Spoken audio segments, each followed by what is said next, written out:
Okay, good morning.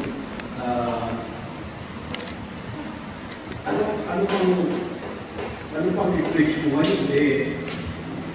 Di ba pinag-usapan natin the Good Shepherd? Nandun na sa kanta. Kung narinig ninyo, parang yun na. Na yung message natin. And, but anyway, thank you for that confirm message natin. We are so thankful to God at tayo po ay na-bless talaga na meron tayong Diyos na nagsuko ng kanyang buktong na ang Panginoong Hesus nating sinusundan na siyang nagpaparamdam sa atin. Kaya kung tutungusin, dun sa kanta na yan, kaya pinapakinggan ko na yung lyrics. Wala na dapat tayong pagkukulang eh. Pero kung natukulang man tayo, when it comes, I'm talking about needs o hirap, kung minsan, tayo ang may kagagawan. At kung minsan, yan ay hinahayaan ng Diyos para maayos tayo sa pag-uugali natin at sa buhay natin. Pero ang patutunguhan pa rin yan ay sumatotal niyan. Wala dapat tayong problema dahil nandyan ang Diyos natin nakantapay. Willing to listen to us, handa siyang makinig at sasagot kung anong hilingin. Pero sa likuran yan, marami pa rin Kristiyano tamad humiling. Humiling nga lang, tamad pa. No? Ang hirap magdasal, ewan ko. Just pray. Ewan ko, bakit gano'n? Mag-pray na nga, kung hindi pa ako, kung anong pinag-pray. Yun ang buwan natin, nagiging problema. Ito, praise God, binilang ko, 10 tayo, pang-11 si Jacob. Wala anthem. Alahati. So, tinitignan ko yung ilong ninyo. Praise the Lord, dahil hindi man kagaya ng ilong ko yung ilong ninyo. Pero maayos. Kasi sabi ko, kung baliktad yan at nandito yung bukas, talagang may rason yan na huwag kang lalabas patumulan dahil malagyan ng tubig yan. Malinis. Malulog ka. Hindi mo nga kung matubungan. So the Lord is really perfect architect who designed us perfectly para sa ganun kahit tumulan. Faith mo na lang ang lumalaban. Physically, walang problema. And so, thank you sa Panginoon at sa inyo. Nandito kayo para may mga sama ako na mag-worship sa Panginoon. Kasi kami lang ni Jacob na conclude. Paano kakanta ako tapos yung kasama kong kakanta walang lyrics yan.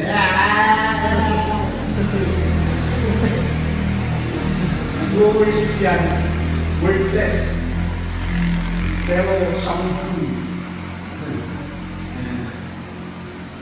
Gusto niyang mag-worship yan, pero hindi niya magawa Si Daddy gawain niya yan, bata pa yan. So, salamat na nandito kayo ng Panginoon. Pagpatuloy natin, trusting the Good Shepherd, ibasa ko ulit yung text natin, John 10:11. I am the Good Shepherd. The Good Shepherd gives his life for the sheep. Sabi ni Jesus mismo. No? That is the record, John 10:11, na pinakilala ng Diyos ang kanyang sarili that He is the good shepherd.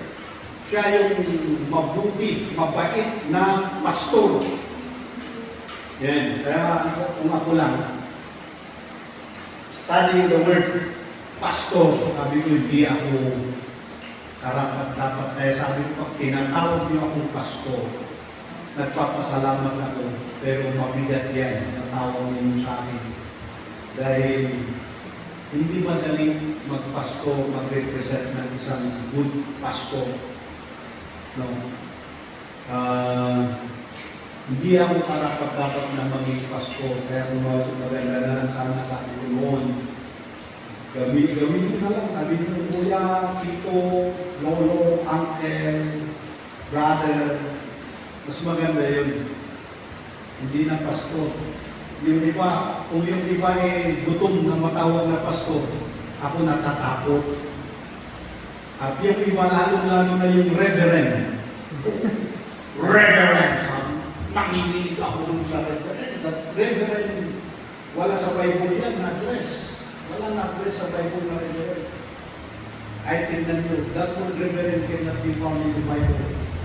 Pero ginawa yan na nagpapakita ng posisyon, hierarchy na. Kaya, reverend, kagalang-galang. Kaya di kailanman, yan ang isa pang ayaw ko na pagkakaiba sa pastor. Naintindihan ko yung word na reverend, hindi pwede i-address niya ng tao. Ang reverend, para sa Diyos yan. Who am I to be called reverend?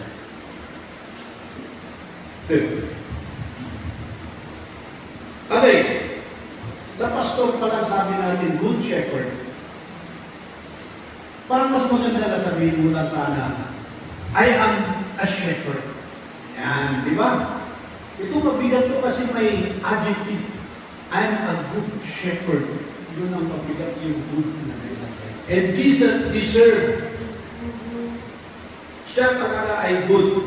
And pinag-aralan natin yung character na the beauty of this the beauty of the shepherd's character, the good shepherd's character is a compassionate, maawain, makabagin pala makabagin. Humility, mapakumbaba.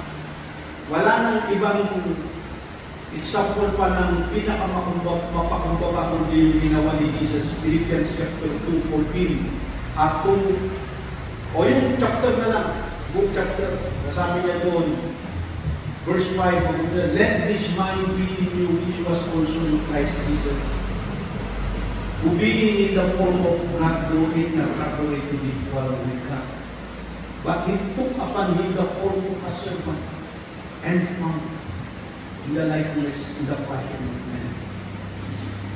Diyos siya, isinentabi ang kanyang pagka-Diyos, at nagpakita siya sa itsurang tao. Tao na nga, hindi pa taong boss, kundi taong servant, alipin. Grabe yung pagpapakumbaba. From the state of being God, tao na nga, alipin pa. Sino makakagawa niya? Kung yan ang ginawa ng Diyos, ang tao na kakabulan maging maging boss, maging Diyos. Yung iba gusto na nga sila Diyos, gusto ma-worship. But we thank the Lord, we have this kind of shepherd, the good pastor, Jesus Christ, na napaka-humble. And pangatlo, patience. Yung patience, binabasa ko yung nabasa ko yung buto Matthew, pinalik ko yung buto Mark. Yung Matthew kasi, pagbasahin ko yung buhay ni Christ sa Matthew, parang floodlight, no? Malawak na siya yung pag-present kay Jesus. This to sa Mark, spot, parang nakafocus sa pagkatao niya. Spotlight, na focus lang doon, madali mong makita yung ginawa ni Kristo bilang isang tao. At maintindihan mo dyan na si Kristo, nung naparito siya sa lupa, ginampanan niya ang kanyang paglingkod sa Diyos. Ano ang reaksyon ng tao sa kanya? Led by the Pharisees, scribes, at yung ibang leader like the chief priest, Ananias. Anong ginawa kay Jesus? Inakusahan at inakusahan at inakusahan. Ginawa ng kaso. Sa kanyang ginawang maganda, ginagawang maganda. Habang gumagawa ng maganda, hinahanapan ko paano siya patigilin. Dahil nakaapakan sila. They presented themselves, itong mga leaders noon, pinakita nila sa mga tao na kami ay mga banal na tao. Alam namin ang batas. Mabait kami. Wala nang mas mabait pa sa amin. And here came Jesus na nag-exceed siya sa anong pinapakita ng mga Pharisees. Kasi si Jesus dito, hindi lang nagturo ng patungkol sa langit sa kanyang ama, kundi naglingkod siya, pinakain niya sila. Pinakita niya yung pagmamahal, ginamot niya yung mga may sakit na hindi kinaya ng mga Pharisees. Kaya ang gagawin na lang, patayin natin itong tao na ito. Patayin natin, sabihin natin na sinungaling siya, blasphemy. Yan ang mga bintang nila sa Jesus. Kaya yung nangyayari yan sa government natin, hindi malayo. Ganyan kasi kung binabasa ko, naalala ko itong ginagawa ng punta tayo sa politics. Kung gobyerno natin, kung gaano itong mga leaders, sinungaling. Nung time ni Jesus, nagawa nila yun. Kaya, hanggang ngayon, maraming mga taong masama at galit sa masama, galit sa mabuti, gustong-gustong masama. Maraming mga ganyan. At makita nyo, kahit gano'n ang ginawa kay Jesus, ilang beses kong nabasa doon, and Jesus withdrew himself. Saan yung uwi ko ng Mark? Lumayo na lang siya doon. Lumipat sa iba. Sinundan ng tao. Nagturo siya, nagpakain, ginamot, sumunod na naman ang nag-aakusa. Inaakusa na naman, bawat lugar na puntahan ni Jesus na magturo sa lugar ng balik-balik, Capernaum, sa Galilee, punta ng Jerusalem. Sinusundan-sundan siya.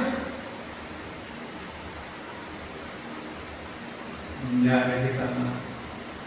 Bawat lugar, binabangga, kinukontra si Jesus. And again, the Lord Jesus just proved himself. Di niya pinapatunan. Kundi nagpatuloy siya dahil ang tinitignan niya yung mga tao. Yung mga tao na nangangailangan at gustong makinig sa kanya. Yun ang focus ni Jesus. Nakapokus siya sa ginagawa niya sa mga tao kaysa yung mga tao pumupunta sa kanya. May mga time din na kinuntract niya sa you hypocrites! Sabi ni Jesus sa kanila. Hipokrito means walang katotohanan sa inyo. Puro kayo plastic, lahat ng pinapakita yung mabuti. Kunwari, pinapalabas mong mandiling lang. Ako, parang gano'n si Jesus na. Pinapalabas mong ako, kayo mandiling lang at kayo ang tama.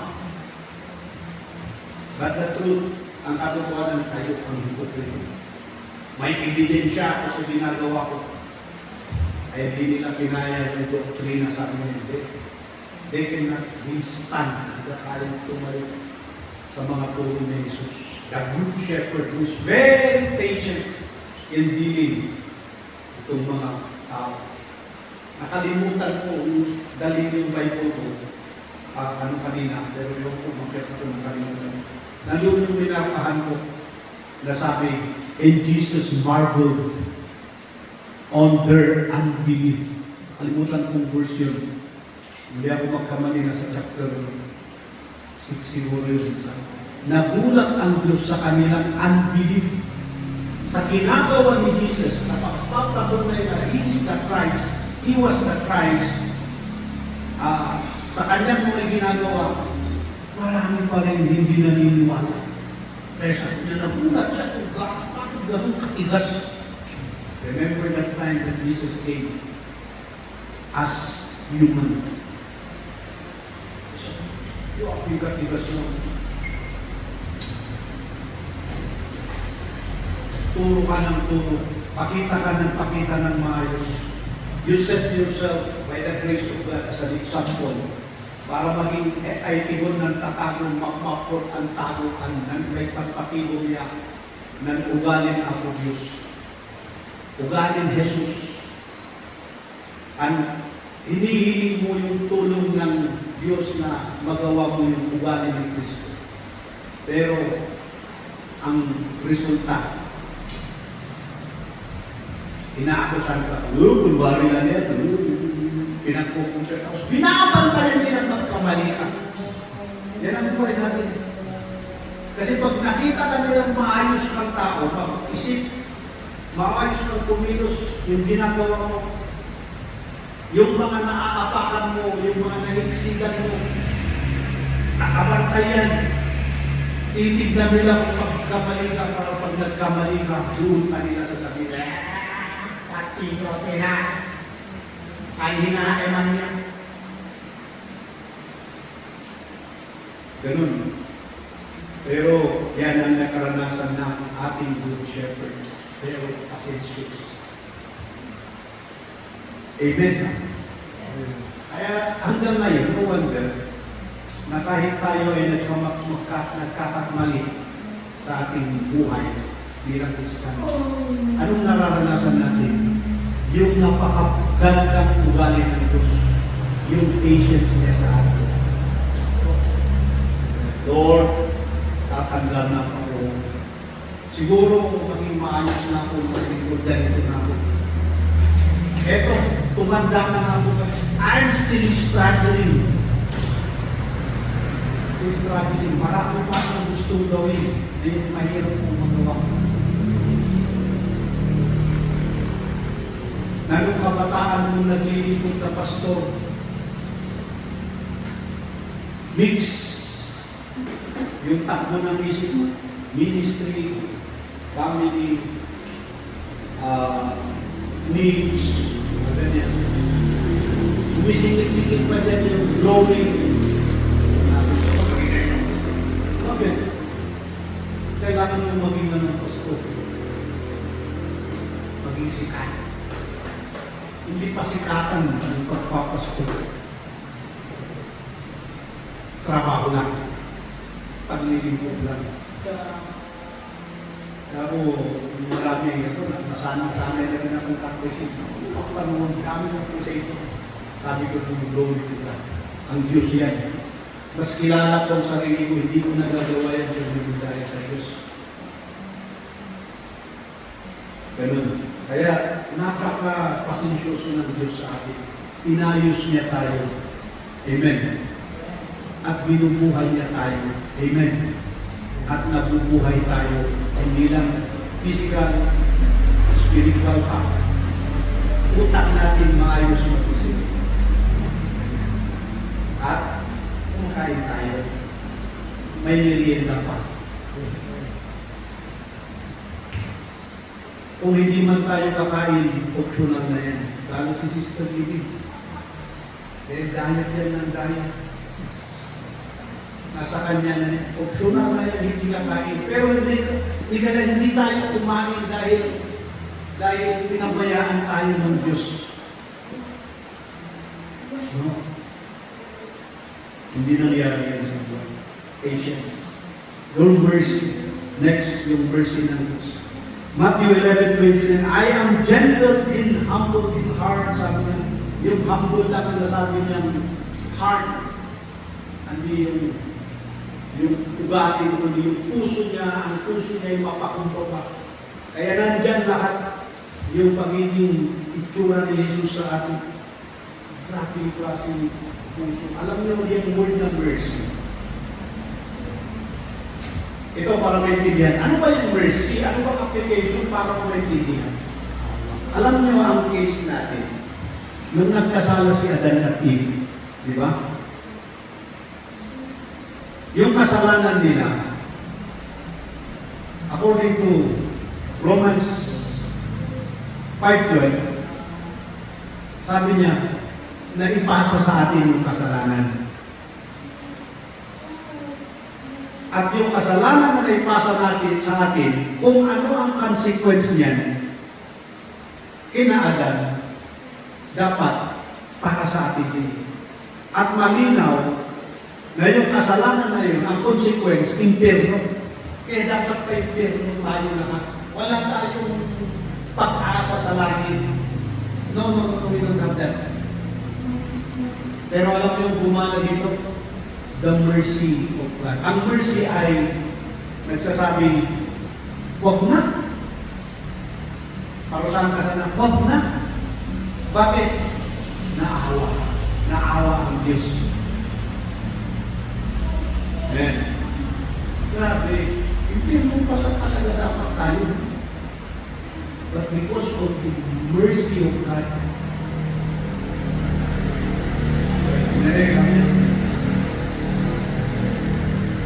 ano yung desisyon ba ito? Ano yung pinag-iingat? I will sing all the verses of the Lord forever. Because yes, the mercy of God to us is forever. Habang buhay tayo, alam niyo, nararamdaman mo yung mercy.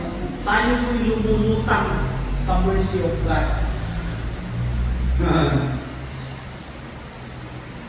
Kung minsan nagkakamali tayo ng desisyon sa buhay, pero bakit hindi tayo na nagsasakol ng consequence nun? Why? Because of the mercy of God. Pakialaman niya tayo. Alam ikaw, hindi ka marunong. Ikaw talaga, hindi ka nakikinig. Ikaw talaga. Hindi niya sabi, okay, pero hindi ka nakikinig. Ito na ang consequence. Meron pang time, but yung prevailing dyan, yung mas nakakaigit yan na yung the mercy of God. Sige naman. Huwag ka na. Sige. Huwag ka na paparusahan. O, di ba? At yung problema ng mga Christians, hindi nila kinukuha yung privilege na yan. Am I correct? I think that's the perfect term. Privilege. Hindi natin ini-enjoy yung privilege natin Kristiyano na tayo ay lumulutang dyan sa mercy ng Diyos natin. Nagre-response tayo na, kaya ko to, huwag mo namin pakialaman. Hindi man natin sinasabi yan in words, but our action will tell na ako na magsunod ng problema mo. Kaya ko to, mas alam ko to, bahala na ako. O kung minsan hindi mo man sinasabi yan, pero yung isip mo, ikaw ang gumagawa ng tayo ng buhay mo. Tinatanggal mo yung mercy ng Panginoon. Hanggang hindi mo na kaya ang problema mo, saka mo na lang sabihin, Lord, be merciful. Grabe tayo mga Kristiyano minsan. Pero ito, hallelujah, we have a good shepherd possessed with a beautiful character, compassionate, humble, patience, and merciful. Yan, ganyan kagod ang pastor natin. Si Jesus mismo nagsabi dito sa John chapter 10 verse 11, I am the good shepherd. I am the good shepherd. Yung nagamit pa na article is that. Hindi at. Hindi siya dinefine. Kundi dineclare niya that I am the good shepherd. That's a declaration. I am the good shepherd.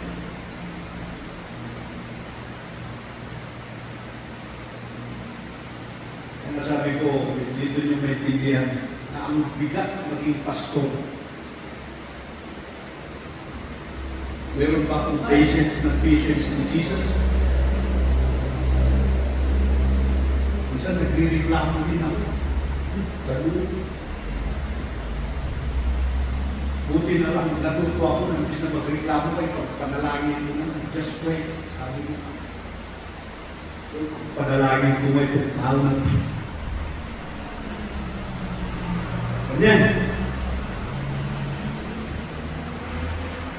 Kaya, alam nyo, habang tayo ay lumalakad with total trust, reliance to our good shepherd na nakikilakad sa atin.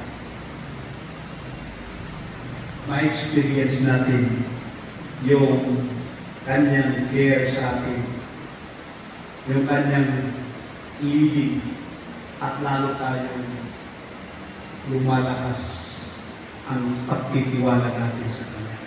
So again, huwag ninyong hayaan na mapalayo tayo, mapalayo ka sa Diyos. Personally, huwag mong hayaan na mapalayo ka sa Diyos. Aim and desire to walk with Him daily. Kagising ko ng umaga sa Lord, ayaw kong masunod at gawin yung gusto ko lang. Sana yung gusto mo ang masunod sa akin. Ganun.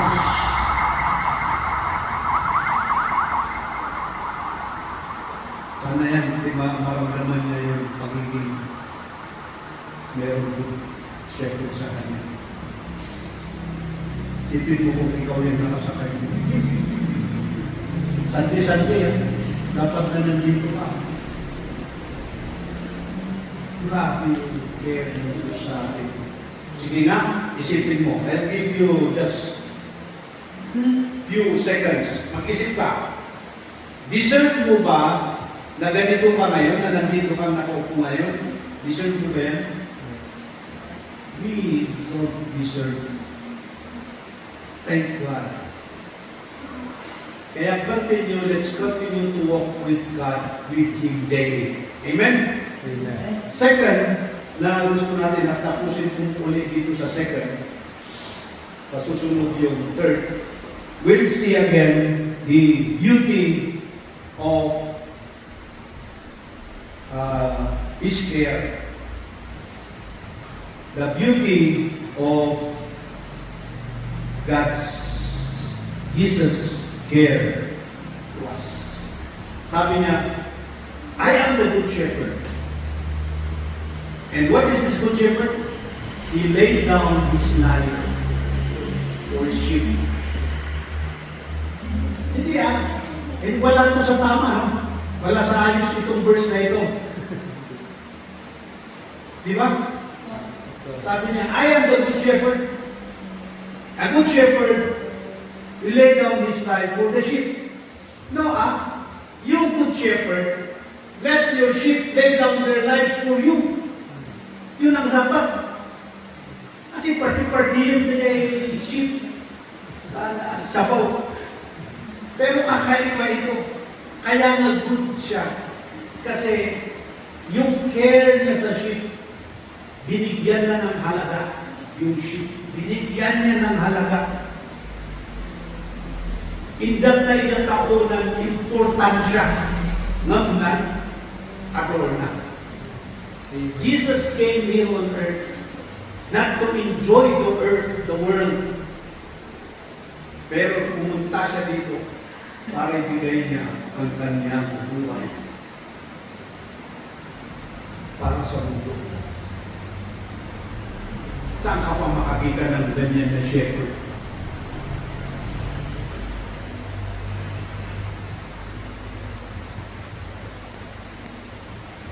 Hindi ko alam po, binawasan ni God yung buhay ko, pero malapit-lapit na rin ako pasilyo. Kasi sabi ko, pasilyo ako, salamat na salamat. Siguro, ang buhay ko siguro, ako sana ng more than 80, baka 90 pa, o 100. Pero naalala ko yung mga prayers ko. Mayroon akong pinag-prayan na tao. Nakita ko na ako sa bata sa sakit niya na biliary. I researched that biliary. Sabi ko, ganito kalala yung sakit na biliary sa bata. Talaga.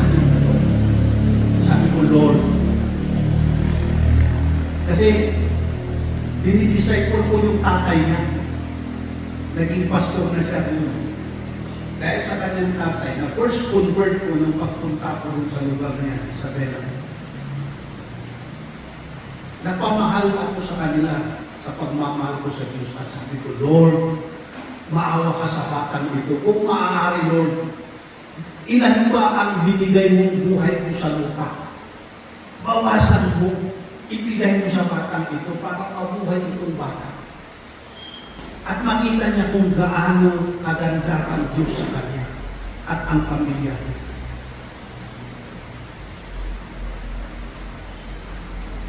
Siguro nasa kwan pa ko dantay. Early 30s pa yung taon ko dantay.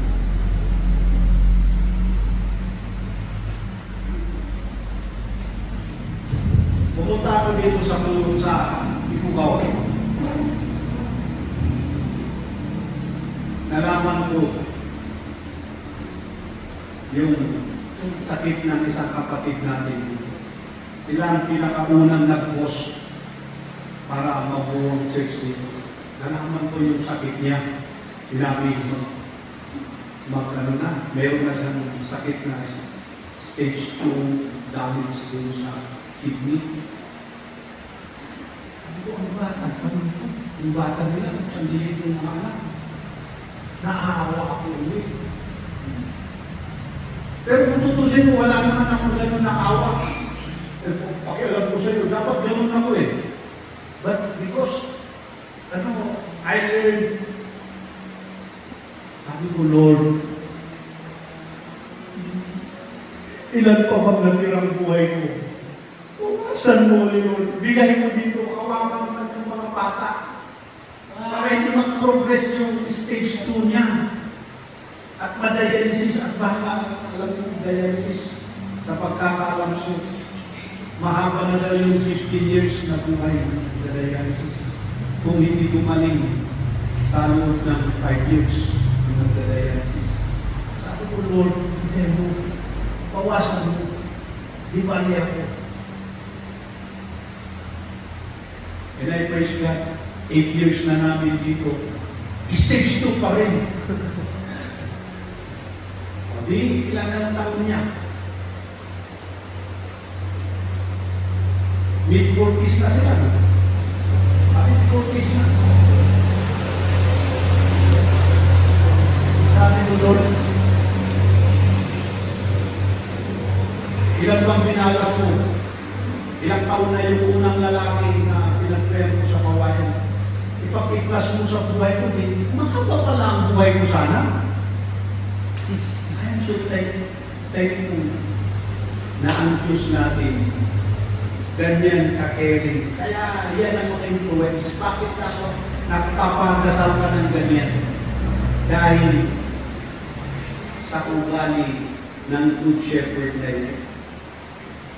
Binibigay ng kanyang buhay, pinapahingi niya. Para lang mabuhay ang sheep, tayo yung sheep. Except na kambing ka, wala. Kung nakakalan, if you're a goat or a sheep. Pero pag ikaw ay kinilala mo na ikaw ay makasalanan, tinanggap mo na makasalanan ka. At inako mo yan sa Panginoon na sinabi mo, Lord, I admit na lumba ko lang. You're referring na ikaw ay isa dun sa nabigyan ng kasalanan ni Adan at Eve. Kapag natin yan. Pero sinabi mo, Lord, naiintindihan ko na kung bakit namatay ka sa cross ay para sa kagaya ng mga kasalanan. Lord, naniniwala ko sa ginawa mo sa cross. Tinatanggap kita. You say that in your prayer, Lord, Halin ka sa puso ko, buksan ko ang puso ko para sa iyo. Pasok ka sa puso ko. At ikaw na ang bahala sa buhay ko. Kaluluwa ko, sa inyo na, bigay ko na ngayon din. At ibigay mo sa ako akin ng kaligtasan, buhay na wala nang sinabi. Kung gagawin mo yan, or ginawa mo na yan, take note, gagawin, kung hindi mo pa ginawa. O pag ginawa mo na yan, sakang shit. Hindi na mababago yan. Na-convert ka na. Na-in-ship ka. At resettle ka na. Tagatanggap ka. O kaya isa kang kasali dito sa under God's Jesus care. Just Jesus care.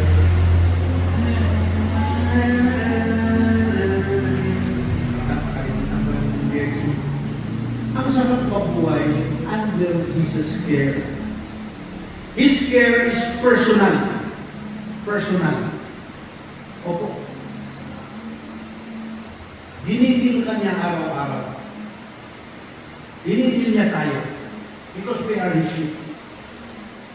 Dinidil lang. Asan na si Ma'am Redo? Yun siya. That's what our Lord Jesus is doing every day. At wala si Didin. At wala po sa flaps. Hahanapin na yan. Basta niyo sa Bible, ganyan ang ugali ng Diyos. Hanapin ka niya pag ikaw ay nawala.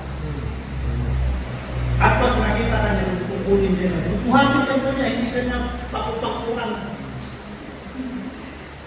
Normally, bubuhatin ka niya. At ibabalik ka doon sa focus. Babalik niya tayo. That's how the Lord Jesus cares us. Kaya kung minsan nanghihina tayo, pero ayaw ko na. Nakakasawa yung mukha ni Pastor. Pero bakit? Nandito ka pa rin pa. Because Jesus is there, carrying you out, and bringing you. Dadalhin ka dito. Amen. Pasalamatan natin yan. Nakaranas ka pa ng time na nanihihina ka na. Parang ayaw mo nang mag-church. Tinatamad ka na. Pero nagtaka ka, nandito ka pa rin na nakatayo for the Lord because of His care. Amen. Ayaw ka nang magpasto. Yes, pumasok yan sa isip ko. Ba't ako nagpapasto? Because of His care. Pinapalik niya ako. Ang sarap sa mundo. Lalo pag may pera ka. Pero sabi ni Lord, hindi yan ang lugar mo. Halika rin, I'll bring you back to the floor.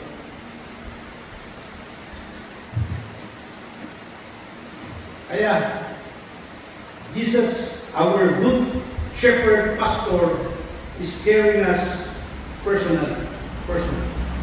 And His care is protective. Protective. Saan tayo pinoprotektahan ni Jesus ng ating good pastor? From the wiles of the devil. Sinabi niya sa Ephesians. Sa paano ang Diyos, ang ating Diyos na nagbigay ng pastor ay nagsasalita sa atin.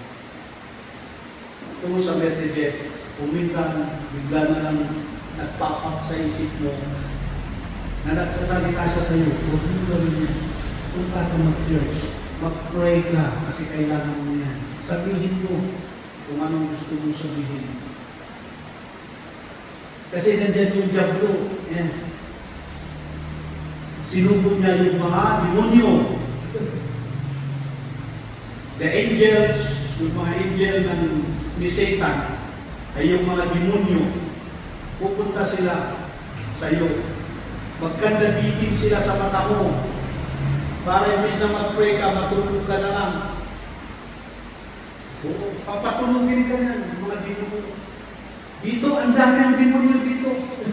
Gusto ka niyang hindi makinig. Yan ang matrabaho niyan. Pumunta sila sa Lapayag mo, Lapayag tayo mo. Bihurat na natinang tayo po. Pero dyan, ang ating pastor, sinasabi nito, kung nangyayari sa sito, tawag ako ng tawag, hindi pa siya ay, may bihurat ng ina. Kunin niya yung cotton buds. Kung hindi pwede yung cotton buds, yung air cleaner na metal, karusin na metal. Lupa ang dinod tayo. Wow. Bakit? Because God wants us to be safe always in the folds. Doon sa mga tupa, tulungan ng mga tupa. Get that? Yan ang ginagawa niya sa atin.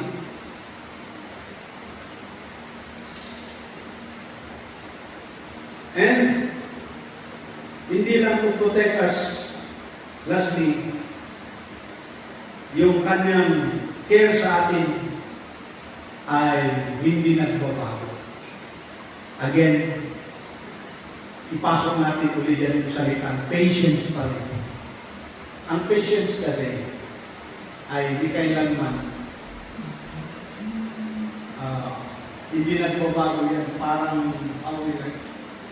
compare. Parang alam niyo yung mga elastic na bagay na i-deform mo. Ha? I-deform mo, pero babalik siya sa form niya. Kahit anong gawin natin, saktan man natin si Jesus, whatever na magagawa natin, ay bumabalik pa rin siya sa dati niyang ugaling pagkapasto. And because, why? He cares for us. And na-appreciate niyo ang Good Shepherd natin. Amen. We have a caring Good Shepherd leading us personally, protecting us, and always patience. Meron siya. Patience ka sa atin. Okay? Kung minsan tayo nawawalan ng patience, nagiging patient tayo, pasyente na. Iba na yun, from patience to patient. But still, ang Diyos natin, nandyan siya. Okay? Kinikare niya pa. Hanggang dyan muna tayo. And next, we'll see another lesson about Jesus being good shepherd.